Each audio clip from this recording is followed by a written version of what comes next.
সংসদের জন্য তাকে পাঠিয়েছি। ইনশাআল্লাহ এই রিকশা এবার জনগণের ভাগ্য পরিবর্তনের রিকশা। আপনারা সকল এলাকা জুড়ে, বিস্তীর্ণ শ্রীপুর গাজীপুর সদর জুড়ে যত ডোবা নালা খাল বিল এইসব জায়গায় শাপলাকলি আছে না, সেখান থেকে খাল বিল সব জায়গা থেকে শাপলাকলি তুলবেন। তারপরে দাড়িপাল্লা আছে, দাড়িপাল্লা দিয়ে ইনসাফের সাথে মাপবেন। তারপরে রিকশায় করে জাতীয় সংসদের দিকে রওনা করবেন। পারবেন তো ইনশাআল্লাহ? এইভাবে ঐক্য,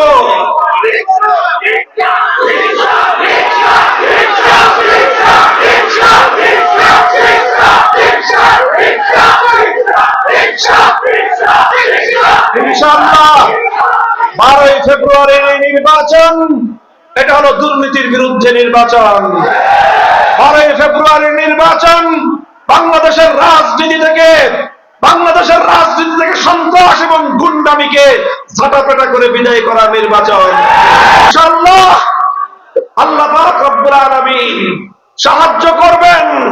12ই ফেব্রুয়ারির নির্বাচনে 11 দলীয় নির্বাচনী ঐক্য জোট বিপুল ভোটে জয়লাভ করবে ইনশাআল্লাহ। ব্যবসায়ীরা রাত দিন আরামকে হারাম করে দিয়ে পয়সা উপার্জন করে, প্রবাসীরা সারা দুনিয়া জুড়ে রেমিটেন্স যুদ্ধ করে দেশের জন্য পয়সা পাঠায়, আর সব কিছু একত্রিত হওয়ার পর দিন শেষে দুর্নীতিবাজ রাজনীতিবিদরা পয়সা চুরি করে লক্ষ লক্ষ কোটি টাকা বিদেশে পাচার করে বেগম পাড়া করে। তাই আজ বাংলাদেশের আমরা 11টি দল, 11 ভাই হাতে হাত রেখে ঐক্যবদ্ধ হয়েছি। আগামীর বাংলাদেশের 18 কোটি মানুষের ভাগ্য নিয়ে কাউকে আর ছিনিমিনি খেলতে দেব না। বিগত দিনে যারা সন্ত্রাস করে, গুন্ডামি করে, নির্বাচন দখল করে, ব্যালট ছিনতাই করে ক্ষমতায় যেত, আর ক্ষমতায় গিয়ে 5 বছর দুর্নীতি আর লুটপাট করত, ইনশাআল্লাহ 2026 সালের 12ই ফেব্রুয়ারি বাংলার মানুষ ব্যালট বিপ্লবের মাধ্যমে প্রমাণ করবে বাংলাদেশে আর সন্ত্রাসতন্ত্র চলবে না, লুটপাটতন্ত্র চলবে না ইনশাআল্লাহ। আমি আপনাদেরকে উদাত্ত আহ্বান জানাতে চাই। সারা দেশ ঘুরে বেড়াচ্ছি আলহামদুলিল্লাহ। আসন্ন ত্রয়োদশ জাতীয় সংসদ নির্বাচনে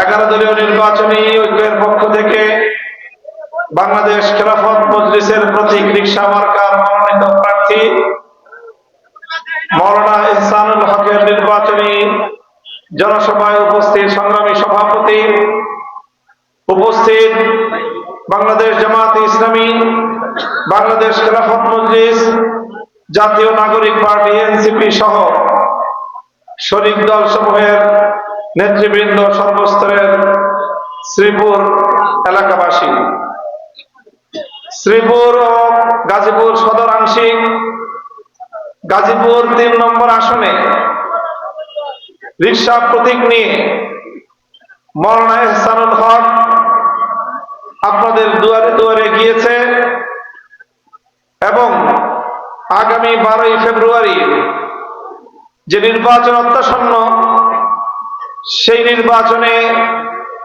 আপনারা সর্বশেষ মুহূর্তের প্রস্তুতি গ্রহণ করছেন। প্রিয় এলাকাবাসী,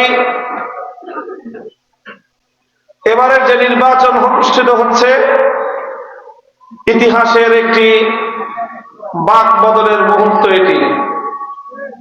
বিগত সময়ে বাংলাদেশের মানুষ বারবার তারা চেষ্টা করেছে দেশের রাষ্ট্র ব্যবস্থা, রাজনৈতিক বন্দোবস্তে পরিবর্তন আনা। বারবার চেষ্টা করেও এদেশের মানুষ সফলকাম হতে পারেনি। তাই 24-এর বিপ্লবের পর 24-এর স্পিরিটকে ধারণ করে বাংলাদেশের তরুণ প্রজন্ম, যারা বিগত 17 বছর ধরে নিজেদের ভোটাধিকার প্রয়োগ করার সুযোগ থেকে বঞ্চিত হয়েছে, 12ই ফেব্রুয়ারি তারা সারা দেশ জুড়ে নিজেদের ভোটাধিকার প্রয়োগ করার জন্য অধীর আগ্রহে অপেক্ষা করছে।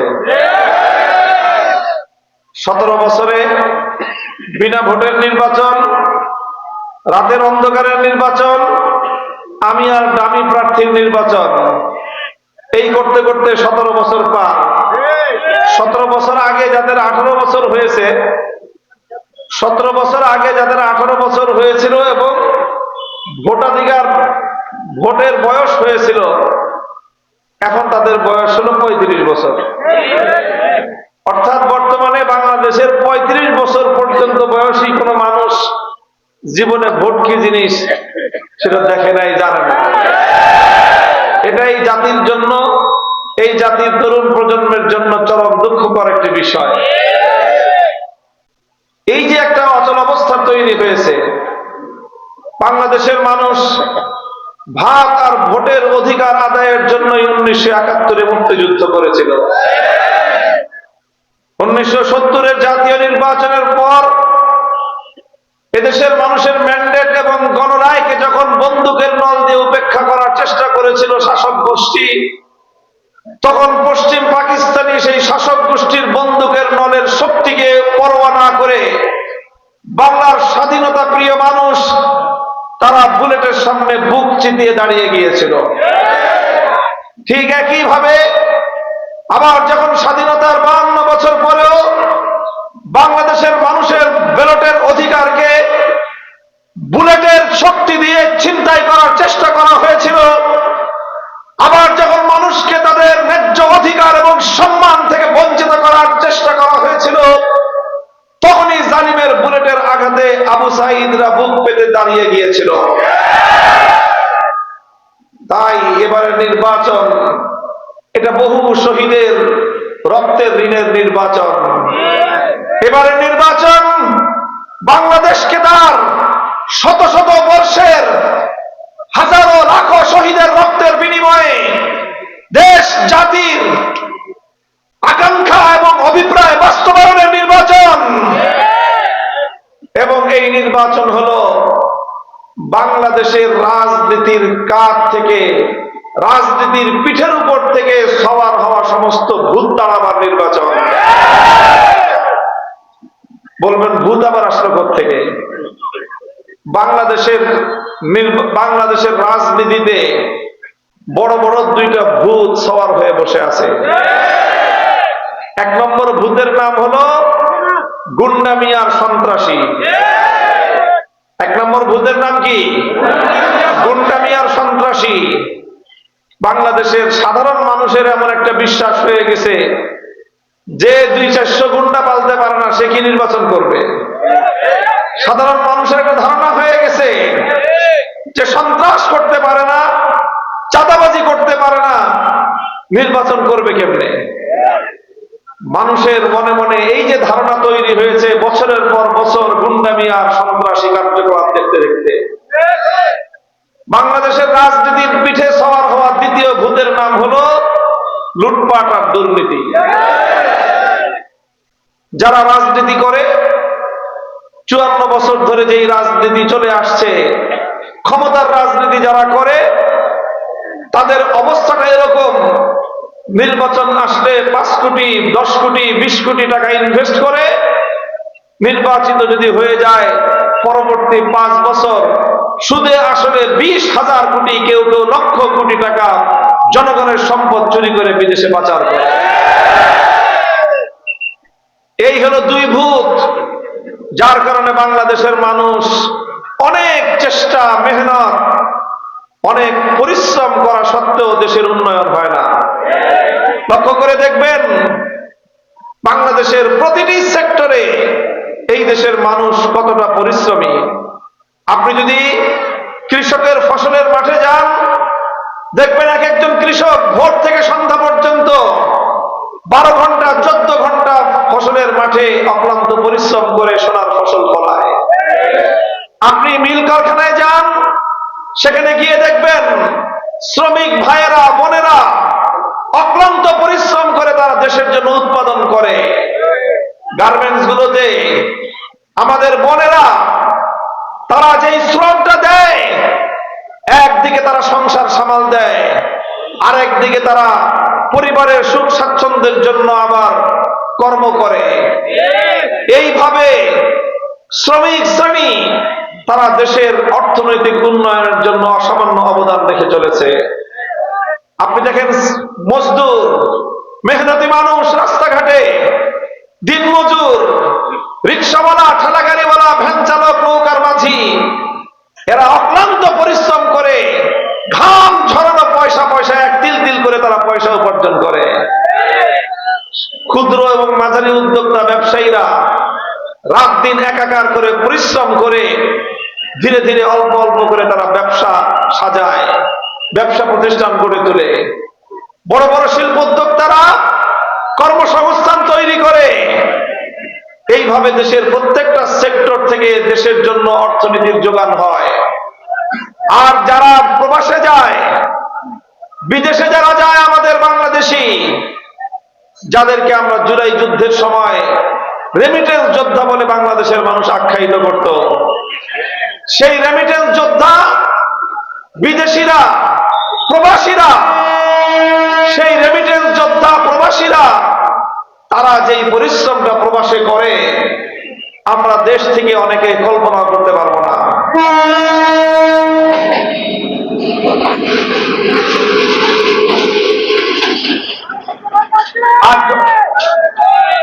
8 ঘন্টার জায়গায় 10 ঘন্টা, 12 ঘন্টা, 14 ঘন্টা পর্যন্ত ওভারটাইম করে একটা স্বপ্ন নিয়ে যে আমি একা কষ্ট করি, দেশে আমার পরিবারের মানুষজন সুখে থাকবে, আমি টাকা পাঠাই, রেমিটেন্স পাঠাই, আমার মাতৃভূমি সোনার বাংলাদেশটা উন্নত হবে। এইভাবে কৃষক, শ্রমিক, মজদুর, ব্যবসায়ী, প্রবাসী, চাকরিজীবী সবাই মিলে দেশের উন্নয়নের জন্য অংশগ্রহণ করে। দেশটার উন্নয়ন হয় না, কারণটা কি? কারণ একটাই, সংসারে 6 ভাই বোন, 5 ভাই বোন মিলে সারাদিন কষ্ট করে টাকা পয়সা উপার্জন করে আনে, বাড়িতে এনে একসাথে জমা করে। রাতের অন্ধকারে এক ভাই আছে, ছো মেরে সকল উপার্জিত পয়সা ছিনতাই করে চুরি করে নিয়ে যায়। বলেন এই সংসারে কোনোদিন সচ্ছলতা আসবে? 5-6 বোন চেষ্টা করে, অক্লান্ত পরিশ্রম করেও এই সংসারে সচ্ছলতা আনতে পারবে না যতক্ষণ পর্যন্ত ওই চোরাকে সংশোধন করতে না পারবে। আজকে বাংলাদেশের জাতীয় জীবনের অবস্থা হয়েছে তাই। বাংলাদেশের কৃষকরা মাঠ থেকে মেহনত করে, শ্রমিকরা মিল কলকারখানায় ঘাম ঝরায়, দিনমজুররা রাস্তাঘাটে অক্লান্ত পরিশ্রম করে, ব্যবসায়ীরা রাত দিন আরামকে হারাম করে দিয়ে পয়সা উপার্জন করে, প্রবাসীরা সারা দুনিয়া জুড়ে রেমিটেন্স যুদ্ধ করে দেশের জন্য পয়সা পাঠায়। আর সব কিছু একত্রিত হওয়ার পর দিন শেষে দুর্নীতিবাজ, রাজনীতিবিদরা পয়সা চুরি করে লক্ষ লক্ষ কোটি টাকা বিদেশে পাচার করে বেগম পাড়া করে। তাই আজ বাংলাদেশের আমরা 11টি দল, 11 ভাই হাতে হাত রেখে ঐক্যবদ্ধ হয়েছি। আগামীর বাংলাদেশের 18 কোটি মানুষের ভাগ্য নিয়ে কাউকে আর ছিনিমিনি খেলতে দেব না। বিগত দিনে যারা সন্ত্রাস করে, গুন্ডামি করে, নির্বাচন দখল করে, ব্যালট ছিনতাই করে ক্ষমতায় যেত, আর ক্ষমতায় গিয়ে 5 বছর দুর্নীতি আর লুটপাট করত, ইনশাআল্লাহ 2026 সালের 12 ফেব্রুয়ারি বাংলার মানুষ ব্যালট বিপ্লবের মাধ্যমে প্রমাণ করবে বাংলাদেশে আর সন্ত্রাসতন্ত্র চলবে না, লুটপাটতন্ত্র চলবে না ইনশাআল্লাহ। আমি আপনাদেরকে উদাত্ত আহ্বান জানাতে চাই, সারা দেশ ঘুরে বেড়াচ্ছি আলহামদুলিল্লাহ। আজও সেই খুলনা, সিরাজগঞ্জ, ঢাকা 3 সমাবেশ করার পরে 4র্থ সমাবেশ আপনাদের গাজীপুরে। প্রতিটি জায়গায় জায়গায় জনতার বাদ ভাঙ্গা জোয়ার উঠেছে। 11 দলীয় নির্বাচনী ঐক্যের প্রার্থীদেরকে বিজয়ী করবার জন্য ইনশাআল্লাহ আল্লাহ পাক রব্বুল আলামিন সাহায্য করবেন। 12ই ফেব্রুয়ারি নির্বাচনে 11 দলীয় নির্বাচনী ঐক্য জোট বিপুল ভোটে জয়লাভ করবে ইনশাআল্লাহ। আপনাদের গাজীপুর 3 আসনে প্রফেসর নুরুল হক সাহেব শ্রীপুরের সোনার সন্তান, তার সুযোগ্য সন্তান, যার রক্তে একদিকে প্রফেসর নুরুল হক সাহেবের মতো যুগ শ্রেষ্ঠ শিক্ষাবিদের রক্তের ধারা প্রবাহিত, আরেকদিকে শাইখুল হাদিস আল্লামা আজিজুল হক রহমতুল্লাহ আলাইহির দৌহিত্র। এই দুই ধারার সমন্বয়ে মাওলানা ইহসানুল হক নিজেকে আপনাদের খেদমতের জন্য উপস্থাপন করেছে, পেশ করেছে নিজেকে। আমরা মেহনতি মানুষের প্রতীক রিকশা দিয়ে আপনাদের খেদমতের জন্য তাকে পাঠিয়েছি। ইনশাআল্লাহ এই রিকশা এবার জনগণের ভাগ্য পরিবর্তনের রিকশা। আপনারা সকল এলাকা জুড়ে, বিস্তীর্ণ শ্রীপুর গাজীপুর সদর জুড়ে যত ডোবা নালা খাল বিল এইসব জায়গায় শাপলাকলি আছে না, সেখান থেকে খাল বিল সব জায়গা থেকে শাপলাকলি তুলবেন। তারপরে দাড়িপাল্লা আছে, দাড়িপাল্লা দিয়ে ইনসাফের সাথে মাপবেন। তারপরে রিকশায় করে জাতীয় সংসদের দিকে রওনা করবেন। পারবেন তো ইনশাআল্লাহ? এইভাবে ঐক্য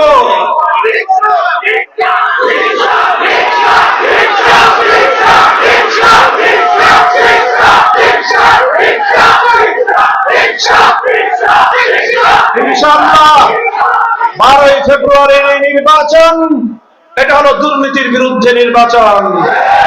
12ই ফেব্রুয়ারির নির্বাচন বাংলাদেশের রাজনীতি থেকে সন্ত্রাস এবং গুন্ডামিকে ঝাঁটাপেটা করে বিদায় করার নির্বাচন। 12ই ফেব্রুয়ারির নির্বাচন জুলাই যুদ্ধকে স্থায়ী রূপ দেওয়ার নির্বাচন। 12ই ফেব্রুয়ারির নির্বাচন বাংলাদেশ থেকে চিরতরে ফ্যাসিবাদকে হটানোর নির্বাচন। এই নির্বাচনে দুটি ব্যালট থাকবে।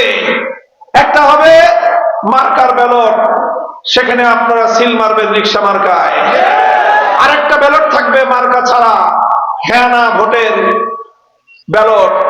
সেই হ্যাঁ না, এটা গণভোট। এই গণভোটের ব্যালটে হ্যাঁ ব্যালটে সিল মারতে হবে ইনশাআল্লাহ। 1.5 সহস্রাধিক মায়ের কোল খালি করা জুলাইয়ের শহীদ, 30,000-এর বেশি যুদ্ধাহত জুলাই যোদ্ধা, যারা কেউ জীবনের তরে পঙ্গু হয়েছে, কেউ জীবনের তরে দৃষ্টিশক্তি হারিয়ে অন্ধ হয়ে গিয়েছে। এই 30,000 জুলাই যোদ্ধা আজও ধুকে ধুকে বাংলার মাটিতে তারা অপেক্ষার প্রহর গুনছে। সেই শহীদের রক্তের সঙ্গে যদি কেউ গাদ্দারি করতে চায়, বাংলার মানুষ তাদেরকে প্রতিহত করে দিতে হবে। তাই আপনারা আমার সাথে স্লোগান তুলুন, গণভোটে হা দিন, রিকশা মার্কায় ভোট দিন। গণভোটে হা দিন। ভোট দিয়ে কি করবেন? বাড়িতে গিয়ে ঘুমিয়ে থাকবেন? ভোট দেওয়ার পর আপনাদের এই ফসল, সোনার ফসলের মাঠ থেকে যেন কেউ চুরি করে নিয়ে যেতে না পারে, এই জন্য সন্ধ্যা পর্যন্ত ভোটের কেন্দ্রগুলোকে পাহারাদারি করতে হবে। আপনারা ভোট কেন্দ্র থেকে ভোটের হিসাব বুঝে নিয়ে তারপরে সন্ধ্যার রাত পর্যন্ত যতক্ষণ লাগে প্রতিটি কেন্দ্রে কেন্দ্রে ভোটের হিসাব বুঝে নিয়ে তারপরে বাড়িতে ফিরবেন ইনশাআল্লাহ। থাকবেন তো ইনশাআল্লাহ? ইনশাআল্লাহ যে জোয়ার উঠেছে গুন্ডামি আর সন্ত্রাসী করে, জনতার এই ব্যালটের জোয়ারকে কেউ রুখতে পারবে না ইনশাআল্লাহ। আগামীর বাংলাদেশ পরিবর্তনের বাংলাদেশ, আগামীর বাংলাদেশ দুর্নীতিমুক্ত বাংলাদেশ, আগামীর বাংলাদেশ ধর্ম বর্ণ নির্বিশেষে হিন্দু মুসলমান বৌদ্ধ খ্রিস্টান প্রতি ধর্মের সকল ধর্মের মানুষের অধিকার আদায়ের নির্বাচন। আগামী নির্বাচন নারী শিশু সব শ্রেণীর মানুষ, পুরুষ নারী পুরুষ সকলের অধিকার আদায়ের নির্বাচন। বাংলাদেশটাকে সকল বিভেদের দুয়ার বন্ধ করে দিয়ে একটি ঐক্যবদ্ধ বাংলাদেশ গড়ার নির্বাচন ইনশাআল্লাহ। আপনারা সকলেই, আর আছে মাত্র 3 দিন। কয়দিন? এই 3 দিন যার যার জায়গা থেকে সর্বশেষ চেষ্টাটুকু চালিয়ে মহান আল্লাহ পাক রব্বুল আলামিনের কাছে সফলতার জন্য দোয়া করবেন। করবেন তো ইনশাআল্লাহ? নাসরুম মিনাল্লাহি ওয়া ফাতহুন করিব। ইনশাআল্লাহ আল্লাহর সাহায্য সমাগত, আমাদের বিজয় অবশ্যম্ভাবী ইনশাআল্লাহ। স্লোগান তুলুন আমার সাথে, ইনকিলাব ইনকিলাব ইনকিলাব ইনকিলাব, গোলামি না আজাদি, আজাদির মার্কা 24-এর মার্কা, শাপলার মার্কা, 71-এর মার্কা, ইনকিলাবের মার্কা। আসসালামু আলাইকুম ওয়া রাহমাতুল্লাহ।